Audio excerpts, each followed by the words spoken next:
I hope we don't have rate cuts this year for one reason only. If they have to start cutting rates right away, they've done way too much damage.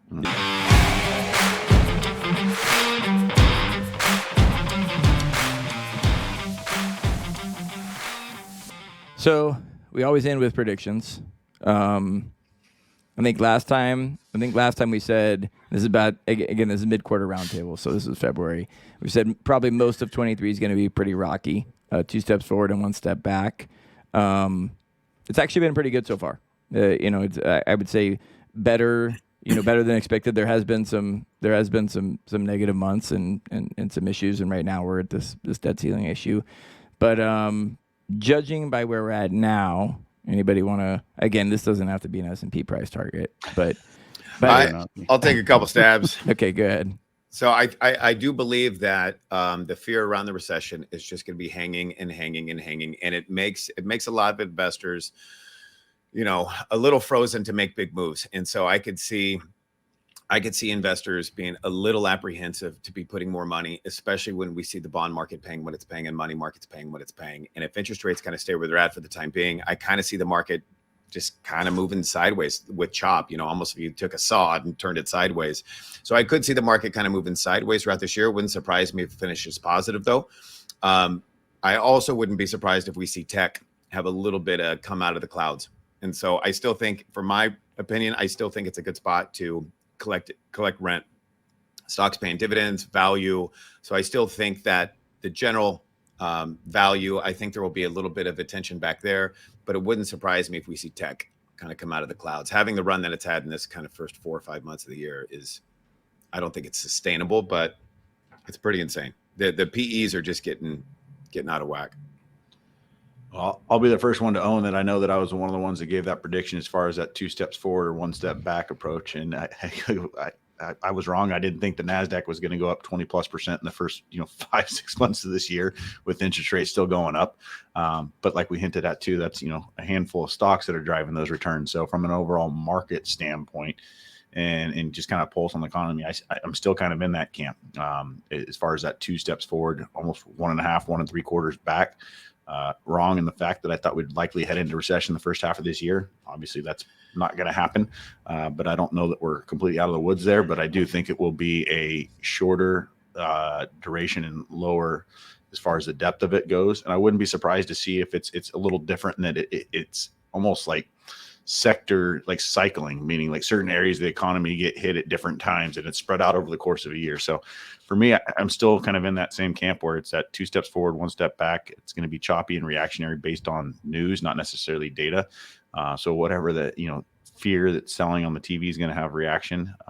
And like Jason said, I'm still kind of in the, all for kind of collecting that higher income. Been a little bit more defensive as far as stuff that is willing to pay higher dividends and interest, and instead of chasing the growth.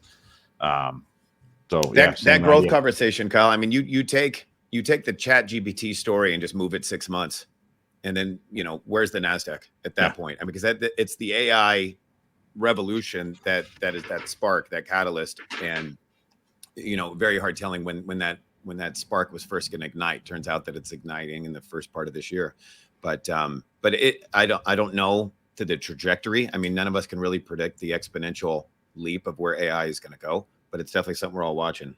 Yeah, for sure. Well, the only one I would say, the only thing I've been watching, or one of the things I've been watching closely, is I don't think we'll have rate cuts this year. It'll be, again, the Fed is, has basically, you got 2 different forces, right? You get the market that thinks that rates are going to start getting cut by the end of the year. And then you got the Federal Reserve, who's obviously watching, various metrics, and they just haven't been able to stagnate growth and bring inflation down as much as they would like. It doesn't mean it hasn't helped. So I think it'll be interesting. But I think we're going to get into 24 before we get any rate cuts. That's just I could see my that. thought by watching. I think inflation might be a little bit stickier than some people think, and so very possible. Not transitory. The transitory ship has sailed. Okay, just making sure. Nobody says transitory anymore. Chris, S&P price target? Nope. No.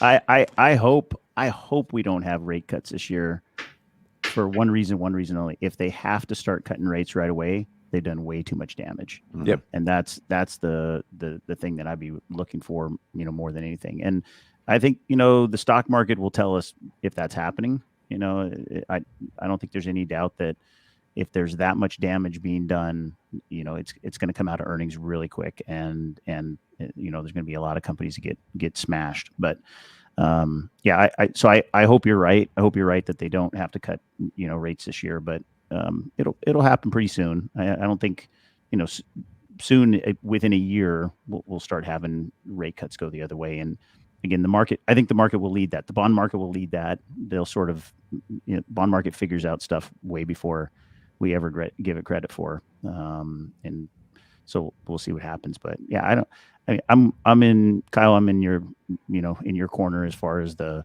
2 steps forward, 1 step back. I don't think you're wrong at all. It's not been a straight line from, January 1st to where we are now. It's been rocky and it's been rough. And, everybody's had,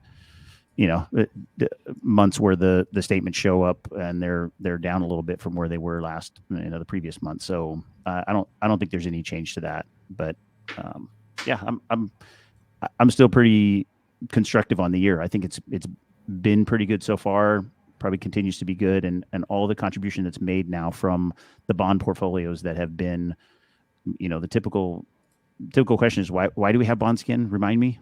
And now we remember why. They're definitely a diversifier. But they also pay tremendous amount of income now, and that's really additive. That'll give us some wind at our back for sure.